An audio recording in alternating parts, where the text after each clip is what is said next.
Hello everyone, welcome back to tutor tips. आज हम cover करेंगे ई बिजनेस का सेक्शन सी, ठीक है, जिसमें लॉन्ग क्वेश्चंस हैं और मैं आपको बताऊंगी एक्सप्लेनेशन के साथ कैसे आपने डायग्रामेटिकली उसको प्रेजेंट करना है, ठीक है, और एक्सप्लेन करूंगी जो भी उसके इंपॉर्टेंट पार्ट्स होंगे क्वेश्चंस के, ठीक है। ठीक है, सेक्शन सी लॉन्ग क्वेश्चंस हैं तो मैं आपको क्विकी रिवीजन से आप बुक से आपको समझाऊंगी कि कैसे आपने क्वेश्चंस जो हैं वो समझने हैं, किस तरीके से आपने एक्सप्लेनेशन देनी है एग्जाम्स में। तो चलिए शुरू करते हैं। जैसे फर्स्ट क्वेश्चन है, what are the areas where information technology is seen in a positive manner. तो इसका मतलब ये है कि आपने आईटी के बेनिफिट्स डिस्कस करने हैं। तो यहाँ पे लिखा है डिस्कस 4 सच एरियाज।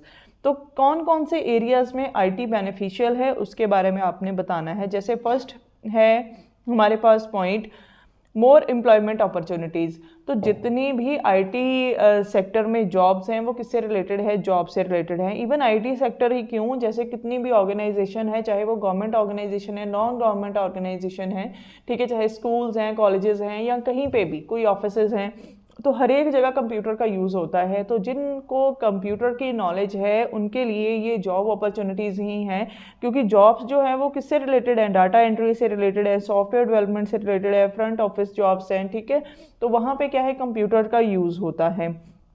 तो आईटी बेनिफिशियल है एम्प्लॉयमेंट अपॉर्चुनिटीज़ के लिए। देन उसके बाद है beneficial for publishing sector. Publishing sector में सबसे पहले ये देखिए आप, डीटीपी, ये क्या है, डेस्कटॉप पब्लिशिंग सॉफ्टवेयर है, ठीक है, जो क्या है पर्सनल कंप्यूटर्स में यूज़ होता है, जिससे क्या है जैसे फोटोशॉप वगैरह हो गई, ठीक है, या पेज मेकर, ठीक है, इन चीज़ों के लिए ये बेनिफिशियल है। जो ग्राफिक सॉफ्टवेयर जो है उसके लिए ये बनाने में काम आता है, ठीक। तो ये भी क्या है, बेनिफिशियल है फॉर पब्लिशिंग सेक्टर। उसके बाद देखिए एकेडमिशियन एंड आईटी टूल्स, ठीक है। तो क्या है, एडमिशंस एंड आईटी टूल्स में क्या लिखा गया है, admissions are making use of audio visual aids to make their subject topic lecture more interesting, ठीक है। अब जैसे सपोज हम भी ऑनलाइन आपको गाइड कर रहे हैं, पढ़ा रहे हैं, ठीक है, ऑडियो विजुअल्स के ज़रिए हम क्या करते हैं, सब्जेक्ट टॉपिक्स आपके साथ डिस्कस करते हैं, ठीक है जी। अब जैसे प्रोजेक्टर्स आ गए हैं, प्रोजेक्टर्स की हेल्प से आपको जैसे पीपीटीज की फॉर्म में भी लेक्चर्स दिए जाते हैं, वो चीज़। They add 3D effect to make it more presentable, ठीक है। अब जैसे छोटे बच्चे हैं, नर्सरी के बच्चे हैं या केजी के बच्चे हैं, उनके लिए भी ये प्रोजेक्शन टेक्निक्स यूज़ करी जाती हैं, जिससे क्या है ऑडियो विजुअल के ज़रिए जब बच्चा जो पढ़ रहा है उसको जब प्रैक्टिकली चीज़ दिखाई जाती है तो वो ईजिली अंडरस्टैंडेबल हो जाती है बच्चे के लिए, ठीक है। तो ऐसे ही आईटी सेक्टर ने हर एक जगह पे, ठीक है, चाहे वो स्कूल्स हैं, कॉलेजेस हैं, कहीं पे भी हर एक जगह क्या है अपना बेनिफिट दिया है, जिससे क्या है कि जो सब्जेक्ट्स हैं या लेक्चर्स हैं उनको और ज़्यादा इंटरेस्टिंग बनाया जाए। देन उसके बाद है useful in store and supermarkets, ठीक है। स्टोर्स एंड सुपरमार्केट्स में आईटी टूल्स का यूज़ होता है। जैसे सपोज यहाँ पे लिखा है, electronic point of sale bills are prepared automatically where the items are scanned with optical readers, payments are made through credit card, chip और पिन टर्मिनल्स एक्सेट्रा। अब जैसे आप सपोज मोर या रिलायंस के स्टोर में आप जाते हो, तो वहाँ पे क्या है, जो भी आप प्रोडक्ट लेते हो उस प्रोडक्ट के ऊपर अलग से जैसे बारकोड्स वगैरह लगे होते हैं, ठीक है। तो जब आप वो प्रोडक्ट लेके आते हो काउंटर पे, तो वहाँ पे क्या है, वो प्रोडक्ट स्कैन होता है, उसके बाद उसका प्राइस आपको बता दिया जाता है, देन ऑटोमेटिकली ही जो बिल है वो जनरेट होता है। तो देन आपने अगर कैश पेमेंट करनी है तो आप कैश कर सकते हो, नहीं तो क्या है, आप देखिए पेमेंट जो है वो क्रेडिट कार्ड के ज़रिए या डेबिट कार्ड या फिर आप ऑनलाइन जैसे गूगल पे, फ़ोन पे वगैरह उसके थ्रू भी पेमेंट्स आप कर सकते हो। तो ये आईटी के ही बेनिफिट्स हैं, राइट। अब ये 4 पॉइंट्स हैं, आई होप आपको अच्छे से क्लियर हो गए होंगे। अब देखिए इन 4 पॉइंट्स को आपने डायग्रामेटिकली प्रेजेंट करना है। पहले तो आपने आईटी का मीनिंग देना है, ठीक है जी। उसके बाद आपने आईटी का जो हमने पॉइंट्स डिस्कस किए हैं उनका आपने डायग्राम बनाना है, ठीक है। जैसे है first, more employment opportunities,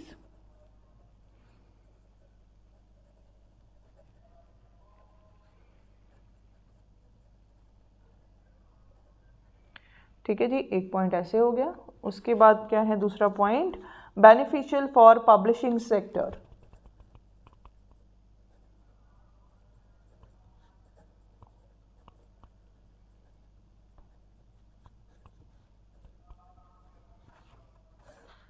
then है हमारे पास थर्ड पॉइंट, एकेडमिशियन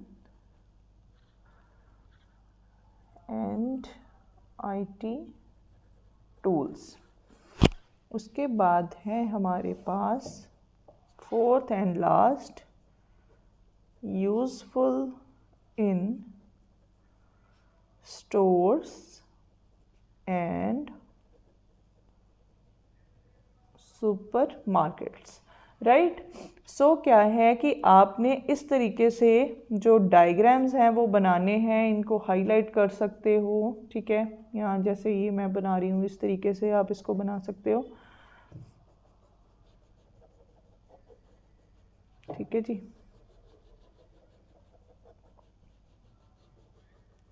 अब देखिए जो मोर एम्प्लॉयमेंट अपॉर्चुनिटीज़ हैं, जब आपने ये फर्स्ट पॉइंट लिखना है, ये सेम चीज़ यहाँ पे आपने लिखनी है।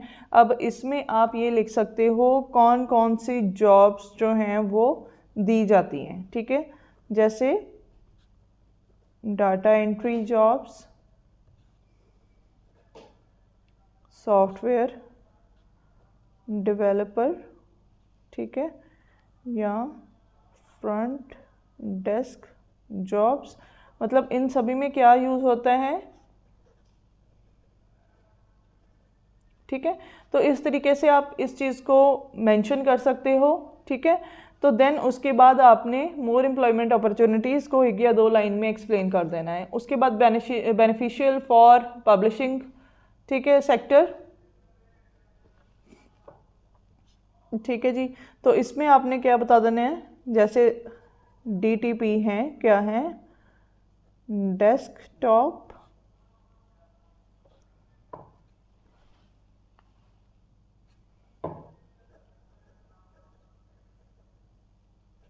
पब्लिशिंग। ठीक है जी, यहाँ पे आपने एग्जाम्पल देनी है, फोटोशॉप, ठीक है, या वीडियो मेकिंग। ठीक है, इस तरीके से। मतलब कहने का क्या है, मैं आपको ये चीज़ें इसलिए बता रही हूँ क्योंकि जो पॉइंट्स आपने डिस्कस करने हैं उनसे रिलेटेड जो एग्जांपल्स बनती हैं वो आपने इन पॉइंट्स में डिस्कस करनी है। ठीक है, इसलिए यहाँ पे मैं ये चीज़ लिख रही हूँ। आपने जब एक्सप्लेनेशन देनी है तो साथ में या तो फिर एक छोटा सा यहाँ पे बॉक्स बना लीजिए, ठीक है, एग्ज़ाम में, तो उसमें ये चीज़ लिख दीजिए सो दैट कि आप वो चीज़ यहाँ पे हाईलाइट कीजिए जिसके बारे में आपको पता है। ठीक है, कि मतलब जो पॉइंट से एग्जैक्ट रिलेट करती है उस चीज़ को आप मेंशन कीजिए। ठीक है, ये भी ज़्यादा जब मतलब आप स्कोरिंग के लिए अच्छा है कि आपके मार्क्स जो हैं वो अच्छे आते हैं। इससे एग्जामिनर को भी ये पता चलता है कि किस तरीके से आप की अंडरस्टैंडेबिलिटी है, कैसे आपने क्वेश्चंस को अटेम्प्ट किया है। ये चीज़ें बहुत ज़रूरी होती हैं। राइट, सो आई होप आपको ये चीज़ समझ आ गई होगी। नेक्स्ट देखिए आप, क्वेश्चन है हमारा 18th, what is multimedia, right four benefits of multimedia. ठीक है, अब मल्टीमीडिया है, इसकी आपने इंट्रोडक्शन देनी क्योंकि उन्होंने यहाँ पे पहले आपसे पूछा ही है, राइट व्हाट इज मल्टीमीडिया। ठीक है, मल्टीमीडिया के बारे में बताइए, तो देन आपने एक छोटी सी इंट्रोडक्शन देनी है मल्टीमीडिया की। Right, multimedia is a combination of computer based of high resolution graphics, full motion, full screen video. इस चीज़ को आपने याद रखना है। ठीक है, high quality combination with text और हाई फिडेलिटी साउंड। ठीक है, ऑडियो विजुअल जिसको हम बोल देते हैं। ठीक है, जैसे यहाँ पे ये देखिए, multimedia combine the audio visual part of television. अब जो हम टेलीविजन पे देखते हैं, टीवीज पे देखते हैं, वो भी क्या है, मल्टीमीडिया ही है। मल्टीमीडिया की हेल्प से ही क्या है, ऑडियो विजुअल पार्ट को कंबाइन किया जाता है। जो हम पिक्चर देखते हैं उसी पिक्चर की साउंड हमें सेम एज इट इज सुनाई देती है, जो भी वो उसमें वीडियो में जो भी चल रहा है। ठीक है, अब इसके बेनिफिट्स देखिए, सेम ऐसे ही जैसे मैंने डायग्राम बनाया उसी तरीके से आपने फिर से डायग्राम बनाना है क्योंकि ये पॉइंट्स हैं। आपने इन पॉइंट्स को डायग्रामेटिकली पहले प्रेजेंट करना है, उसके बाद आपने उसकी 1 बाय 1 एक्सप्लेनेशन देनी है। ठीक, देखिए डायग्राम आप किसी भी फॉर्म में कैसे भी बना सकते हो, मल्टीमीडिया। ठीक है, अब मैं इसको कुछ इस तरीके से ड्रॉ करूँगी। फर्स्ट है point multimedia and entertainment.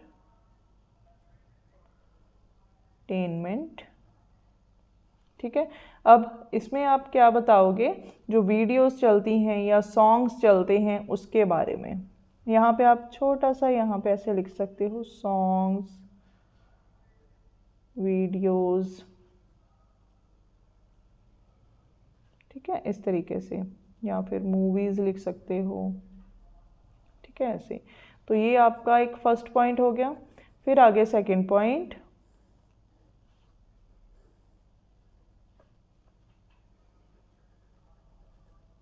Multimedia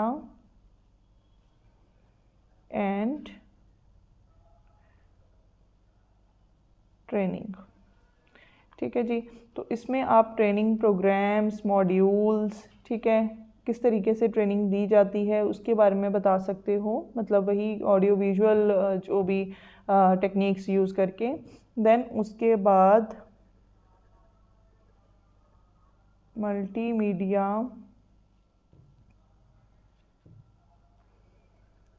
and office applications. ठीक है जी, जैसे यहाँ पे आप लिख सकते हो मेल्स हो गई, ठीक है, या फिर यहाँ पे वीडियो कॉन्फ्रेंसिंग हो गई। ठीक है, वॉइस मेल्स हो गई, ये चीज़ें। ठीक है, ऑफिस, ठीक है, ऑफिस से रिलेटेड आपने यहाँ पे लिखना है कि ऑफिस में भी मल्टीमीडिया जो है वो यूज़ होता है। ठीक, तो उसके बारे में ऐसे छोटी सी आपने यहाँ पे जस्ट एग्जांपल्स देनी है। देन उसके बाद है आगे हमारा पॉइंट लास्ट,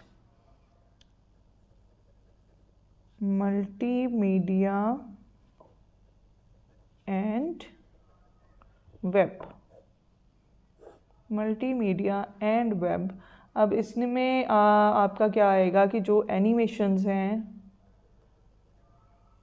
ठीक है, या फिर इंटरनेट में आप जैसे कोई गेम्स वगैरह हो गई, ठीक है, या इमेजेस वगैरह होगी, वो, ठीक है, वो इसके अंदर आ जाएगा। तो उस चीज़ को आपने एक्सप्लेन करना है। ऐसे आपने 4 पॉइंट्स लिख देने हैं। देन क्या है, आप सामने ही एक्सप्लेनेशन जो है उन पॉइंट्स की कर सकते हो। कुछ इस तरीके से डायग्राम बना लो। ठीक है, तो ऐसे भी आप इसको एक्सप्लेन कर सकते हो। देन अब देखिए कि इसमें क्या क्या लिखा है, हम उसको भी रीड आउट करते हैं। मल्टीमीडिया एंड एंटरटेनमेंट में देखिए क्या है, it's now widely used in the word of entertainment. Entertainment से जुड़ा है, तो कहते हैं एंटरटेनमेंट में बहुत ज़्यादा इसका यूज़ है। ठीक है, where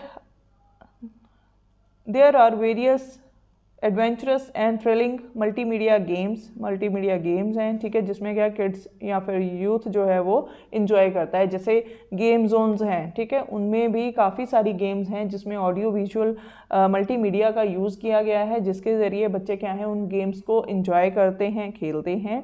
one can listen to his favourite songs while working. ठीक है, ये भी मल्टीमीडिया के ज़रिए है। अब हम कंप्यूटर पे काम कर रहे हैं, साथ में हमने क्या है सॉन्ग्स लगा लिए, सॉन्ग्स प्ले कर लिए। One can also watch movies देख सकते हैं, सॉन्ग्स रिकॉर्ड कर सकते हैं, वीडियोज़ वगैरह सब कुछ देख सकते हैं। ठीक है जी, नेक्स्ट देखिए question, what do you understand by EPS। ठीक है, यहाँ पे आप बता रही हूँ EPS, इलेक्ट्रॉनिक पेमेंट सिस्टम। ठीक है जी, ये क्या है, इलेक्ट्रॉनिक पेमेंट सिस्टम है। मींस यहाँ पे कैश जो है वो इलेक्ट्रॉनिकली यूज़ हो रहा है, पेपर कैश का यूज़ नहीं होता है। ठीक है जी। जितने भी हमारे स्टोर्स हैं या शॉप्स हैं, अब उनमें क्या है, ऑनलाइन पेमेंट्स का ज़्यादा मतलब ट्रेंड कह सकते हैं, या ऑनलाइन पेमेंट्स जो है वो ज़्यादा होती हैं। हम क्या करते हैं अपने फ़ोन्स के ज़रिए, ठीक है, जैसे मोबाइल फ़ोन्स के ज़रिए, या फिर जो कंप्यूटर्स शॉप्स वगैरह पे होते हैं, तो वहाँ पे ऑनलाइन पेमेंट्स ही प्रेफर करी जाती हैं। ठीक है जी। जैसे गूगल पे है, जी पे हम बोलते हैं उसको, ठीक है, या फ़ोन पे है, पेटीएम है, ठीक है, इन चीज़ों का यूज़ किया जाता है। तो वो किससे रिलेटेड है? ईपीएस। ठीक है जी। तो आई होप कि आपको ये टर्म जो है वो अंडरस्टैंड हो गई है। तो चलिए अब इसके बारे में हम स्टडी करते हैं। Electronic payment is any non cash payment, ठीक है, क्या है ये? नॉन कैश पेमेंट है, that does not involve cash और paper cheque, right. E-payment may be defined as online business purpose that is used to transfer fund using electronic media like personal computer, server, mobile phones or other devices like PDA, where various elements of electronic payment system are consumers, merchants और banking system. मतलब ये क्या है, use करते हैं electronic payment system को, right. अब देखिए इसके उन्होंने क्या पूछी हैं, व्हाट आर इट्स रिक्वायरमेंट्स, इसकी ज़रूरत जो है उसके बारे में पूछा है उन्होंने। First is potential customer, electronic payment system must safe and secure as far as possible. Various requirements for e-payment system are, क्या requirement है? Potential customer, a potential customer who want to engage in online commerce is the first requirement. He is one who is going to initiate the process of e-payment, ठीक है। तो first ये requirement है। Next है web browser. A consumer has to interact to avail the online commerce through the web browser. Users can download some browsers free of cost over the internet. ठीक है, अब इसकी ज़रूरत है। देन उसके बाद हैं shopping malls. Shopping mall is a place where consumers visit for dealing in a the required products. This is another requirement of e-payment. Then merchants website purchase take place through the website of the merchant.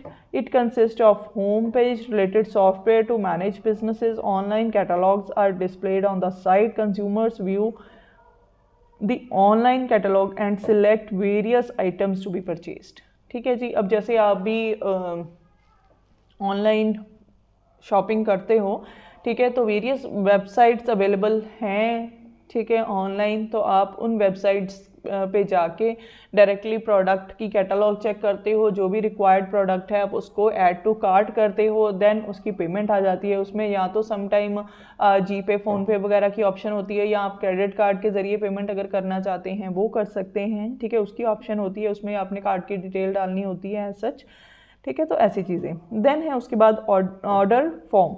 A merchant's website presents the user an order form which is the list of item, price of item and the total price of the order. Total price is inclusive of shipping charges and taxes, ठीक है। जैसे आप online कुछ भी bye करते हो उसमें जो भी टर्म एंड कंडीशंस होती हैं वो ऐसे आप फिल करते हो ना, उसी के बारे में बताया यहाँ पे। नेक्स्ट है मोड ऑफ पेमेंट, जो मैंने अभी आपको पहले बताया, डेबिट कार्ड, क्रेडिट कार्ड के ज़रिए आप पेमेंट्स वगैरह करते हो, ठीक है।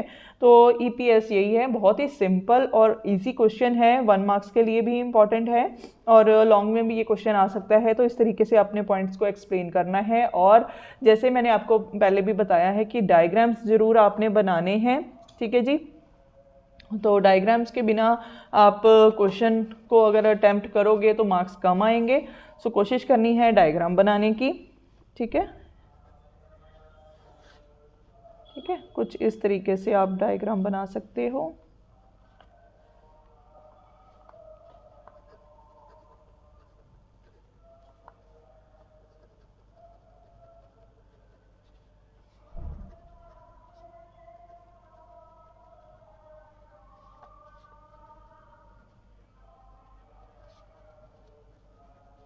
ठीक है, एंड सो ऑन, इस तरीके से या कोई भी फॉर्म में आप डायग्राम्स बना सकते हो। ऐसे ही आपने सारे जितने भी पॉइंट्स हैं उनको कवर अप करना है, राइट।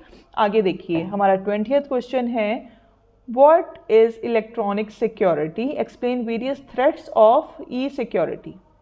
ठीक है, अब हम ऑनलाइन ही सभी काम करते हैं, ठीक है, जो भी डीलिंग्स हैं, अगर हम ट्रेड की या कॉमर्स की बात करते हैं तो वो भी सभी चीज़ें क्या है, इलेक्ट्रॉनिकली हो रही हैं। ठीक है, इवन हम स्टडी भी करते हैं वो भी ऑनलाइन ही हो गया है, जैसे मैं भी आपको पढ़ा रही हूँ। तो इलेक्ट्रॉनिक सिक्योरिटी क्या कहती है, ठीक है, कि अगर हम इंटरनेट यूज़ करते हैं तो उसके लिए सिक्योरिटी जो है वो क्यों ज़रूरी है, या मतलब कौन कौन से ऐसे थ्रेट्स हैं जिनसे, ऐसे कौन कौन से थ्रेट्स हैं जिनसे हमने बचना भी है। ठीक है जी, तो चलिए देखते हैं। ई सिक्योरिटी और internet security can be defined as a use of adequate method precautions to protect users data and system. E security basically किसके लिए है, जो भी हम इंटरनेट हम यूज़ कर रहे हैं, ठीक है, उसमें सिक्योरिटी के लिए, ठीक है, क्या क्या हमने प्रिकॉशंस यूज़ करनी है सो दैट हमारा डाटा जो है वो मतलब ख़राब ना हो जाए, या कोई हैक ना कर ले उसको, या कोई फ्रॉड ना हो जाए हमारे साथ। ठीक है, तो इसके बारे में हमने स्टडी करना है। ठीक, जो भी हैकर्स हैं, ठीक है, वो अटैक करते हैं मेजर एस्पेक्ट्स के ऊपर, जहाँ हमारी अगर स्पोर्ट्स वेबसाइट है उसको भी हैक कर लेते हैं। इवन हमारे जो फेसबुक अकाउंट्स हैं उनको भी कई बार आपने सुना भी होगा कि उसको हैक कर लिया जाता है। तो हमें कुछ ऐसी प्रिकॉशंस यूज़ करनी होती हैं जिससे हमें क्या है कि सिक्योरिटी मिल सके, हमारा डाटा जो है वो चोरी ना हो। ठीक, तो फर्स्ट पॉइंट देखिए कौन कौन से थ्रेट्स हैं। ठीक है, hacking, cracking and intrusion. Majority of the electronic funds are made by the hackers and crackers. They break the code of the security system. ये लाइन आपने याद करनी है। And they may crash the entire system, damage or change or steal the confidential data. Steal the confidential data मतलब चोरी, ठीक है, चोरी कर लेते हैं। And thus making loss to the business houses. ठीक, उसके बाद है fraud. Telemarketing has become an attractive media to do business. Variety of investment opportunities are displayed on internet, which is increasing the fraud. आजकल लोगों ने क्या है, कम time में ज़्यादा पैसा कमाने के लिए क्या है, फ्रॉड्स का वो यूज़ करते हैं, मतलब फ्रॉड करते हैं। ठीक है, स्टेटमेंट कुछ देते हैं, करते कुछ हैं। तो जैसे क्या है कि ऑनलाइन नेट के ऊपर अगर हम सम टाइम चेक भी करते हैं, जैसे सपोज़ एक बारी मेरे साथ ही ऐसे हुआ था, मैं फेसबुक पे ना ऐसे कोई ऐड आ रही थी, तो उसमें मैंने ये चेक किया, कुछ मतलब क्लोथ्स थे, लाइक सूट्स वगैरह थे, तो उसका जो रेट था उन्होंने बहुत कम डाला था as compare to other sites जो भी प्राइसेस थे। ठीक है, तो मैंने वो चीज़ देख के उसको ऐड टू कार्ट कर लिया और मैंने उस वेबसाइट से मंगवाया। तो कैश ऑन डिलीवरी किया, तो जो पर्टिकुलर चीज़ थी वो चीज़ नहीं आई मेरे पास। ठीक है, तो मतलब क्या था कि उन्होंने शो कुछ किया हुआ था साइट के ऊपर, लेकिन भेजा कुछ। ठीक, तो मतलब कहने का क्या है कि लोग ऐसे फ्रॉड करते हैं, जस्ट क्या है कि ये लोगों को अट्रैक्ट करते हैं। ठीक है, कि ये क्या है, अच्छी डील देख के जो है वो जो भी परचेजेस हैं वो करेंगे, तो लेकिन क्या है, बेनिफिट उनको नहीं होता एक्चुअल में, ऐसे लोगों के झांसे में फंस जाते हैं और क्या है, अपना नुकसान करवा लेते हैं। तो जो फ्रॉडर्स होते हैं, ठीक है, वो क्या है, ऐसे ही लोगों का जो है वो नुकसान करते हैं। नेक्स्ट है आगे, intellectual property. Companies policy, matter, tax, discoveries etcetera no longer remain private. ठीक है, तो when these come on internet, trades secrets etc. are stolen and reused by others. Due to this, originating company is at loss nowadays. Intellectual property rights में मतलब ये होता है कि company के जो भी हम ये कहते हैं पॉलिसीज़ हैं, रेगुलेशंस हैं, ठीक है, जो भी चीज़ें हैं वो क्या है, ज़्यादा देर तक जो है वो प्राइवेट नहीं रहती। मतलब जो हैकर्स होते हैं वो उनको क्या है, हैक कर लेते हैं। ठीक है, जो भी उन्होंने ऑनलाइन अपना जो भी कंपनी का डाटा वगैरह डाला होता है। ठीक है, तो ये भी जब इसमें सिक्योरिटी नहीं मिलती तो देन मतलब क्या होता है कि जो कंपनीज हैं उनको काफ़ी ज़्यादा नुकसान होता है। देन वेरियस अदर थ्रेट्स में include dumping, where internet reconnection charges are charge much more as that of private charges. Still another is phishing where fraudsters pretend to be from some good organization, they manage to get the important data.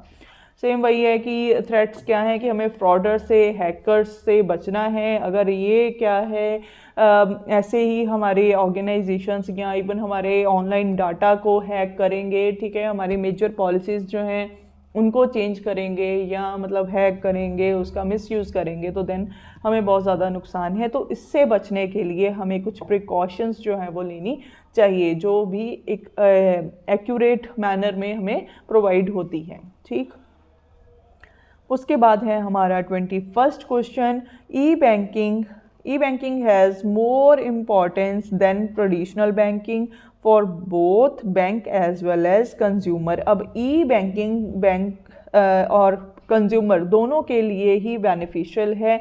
कैसे, उसके बारे में हमने बताना है। अब जैसे हमने डिस्कस भी किया था कि जो ट्रेडिशनल बैंकिंग थी उसमें क्या है कि लोगों को बैंक जाना पड़ता था, अपनी जो भी उन्होंने फॉर्मेलिटीज़ हैं या रिक्वायरमेंट्स हैं उनको पूरा करना होता था, ठीक है। लेकिन ई बैंकिंग जो है, फर्स्टली तो ये 24 आवर्स अवेलेबल होती है, any time you can do your work, और जो भी आपको फैसिलिटी चाहिए आप ले सकते हो, ठीक है जी। तो उसी के बारे में हमने डिस्कस करना है। चलिए शुरू करते हैं। E banking is better than traditional banking both for bank as well as for consumer, because क्यों ज़रूरी है या फिर क्यों बेनिफिशियल है, देखते हैं। First is e banking provide 24 hours 30 days 12 months 365 days service to its customers, thus any time banking, ठीक है। इसको एनी टाइम बैंकिंग भी बोल सकते हैं, जब आप मर्जी चाहो आप अपनी जो भी सर्विस है वो ले सकते हो। देन उसके बाद है customer can withdrawal cash, deposit cash, check his account balance up to the minute detail, can indulge the transaction from his house, his office, while traveling or while mobile, thus anywhere banking, ठीक है जी। इसको anywhere banking भी बोलते हैं, क्योंकि customer जो है वो अपना जो भी कैश है वो निकलवा सकता है, इवन कोई पेमेंट कर सकता है जब भी रिक्वायरमेंट हो, चाहे वो अपने घर पे बैठा है, ऑफिस में है, या फिर कोई भी ट्रैवलिंग है, जा रहा है कहीं पे, जैसे भी। उसके बाद है e banking bring down cost of banking to customer over a period of time.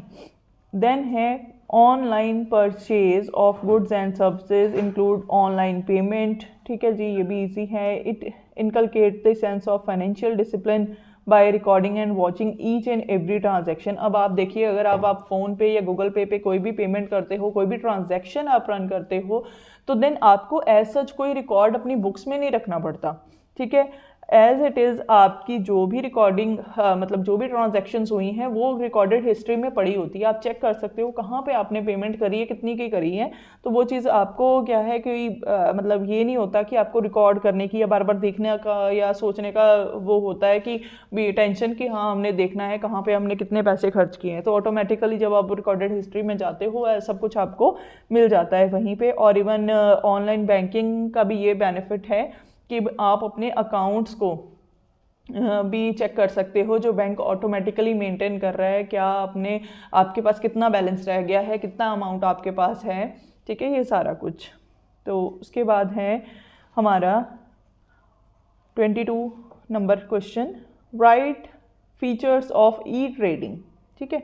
E trading के बारे में मैंने आपको बताया था कि ऑनलाइन ट्रेडिंग होती है, ऑनलाइन सेल परचेज होती है सिक्योरिटीज़ की, तो उसके फीचर्स हैं, चलिए देखते हैं। E trading service exchange, two main stock exchange in India are NSE and BSE, National Stock Exchange और Bombay Stock Exchange offer e trading services. कौन दे रहे हैं?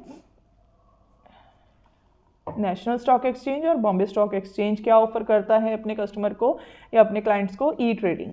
देन है safety parameters, another important feature is safety parameter, the users have their IDs and passwords, they are completely confidential. Encryption standards algorithms are used to keep the data in the encrypted form. SSL, secure socket layer, is used to ensure that the information transmitted is safe, cannot be accessed by anyone, ठीक है। इस चीज़ को provide किया जाता है। जैसे मतलब ये जो ID या पासवर्ड्स हैं, जैसे जो डील करते हैं सिक्योरिटीज़ में, उनका डीमेट अकाउंट बनाया जाता है, ठीक है, ऑनलाइन।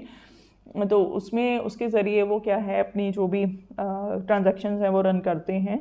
तो देन ऑनलाइन जब अब ट्रेडिंग होती है तो देन उसमें क्या है आपका अलग से अकाउंट बनता है जिसमें आईडी पासवर्ड होता है, उसके बारे में ही यहाँ पे बात करी गई है। तो उसी से रिलेटेड जो सेफ्टी पैरामीटर्स हैं वो दिए गए हैं सो दैट कि इजीली जो भी ट्रांजैक्शंस हैं वो रन हो। देन है confirmation of trading with the help of contract note. Confirmation of trading done on a particular day is given. Contract note is that note in which all traders are stated establishing a legal relationship between client and member. उसके बाद है auction on the pay out day all sort deliveries and unrectified bad deliveries of shares are put up for auction on internet. Trading limit and settlement cycle. Trading limit is the maximum number of times of customer can deal at one time and settlement cycle is an account period for transaction related to securities. ठीक, तो next है ये भी easy है। उसके बाद हमारा last question है explain the features of E marketing. E marketing के फीचर्स के बारे में बताना है। सेम ऐसे ही मैं बार बार बोल रही हूँ कि ये डायग्राम बना के फिर आपने एक्सप्लेन करना है। तो चलिए देखते हैं कौन कौन से पॉइंट्स हैं। फर्स्ट पॉइंट है suitable for producers and consumers. E marketing is most suitable for producer and seller as well as for the consumers. वो कैसे सूटेबल है, क्योंकि मार्केटिंग के ज़रिए ही आप क्या है ऑल ओवर दी वर्ल्ड या जिस भी पॉपुलेशन में आपने मार्केटिंग करनी है या मतलब प्रमोशन करनी है, एडवर्टाइजमेंट करनी है, आप उस एरिया को पर्टिकुलरली फोकस करके जो भी प्रमोशन है अपने प्रोडक्ट की या एडवर्टाइजमेंट है वो दे सकते हो with the help of social media. ठीक, तो कंज्यूमर्स के लिए भी बेनिफिट कैसे हैं कि कंज्यूमर्स भी क्या है उन एडवर्टाइजमेंट को चेक करते हैं, देखते हैं एंड देन क्या है अपने जो भी रिक्वायरमेंट्स हैं वो प्रोडक्ट लेके फिर उसको पूरा करते हैं। देन है cost effectiveness. Production is according to the taste of consumer.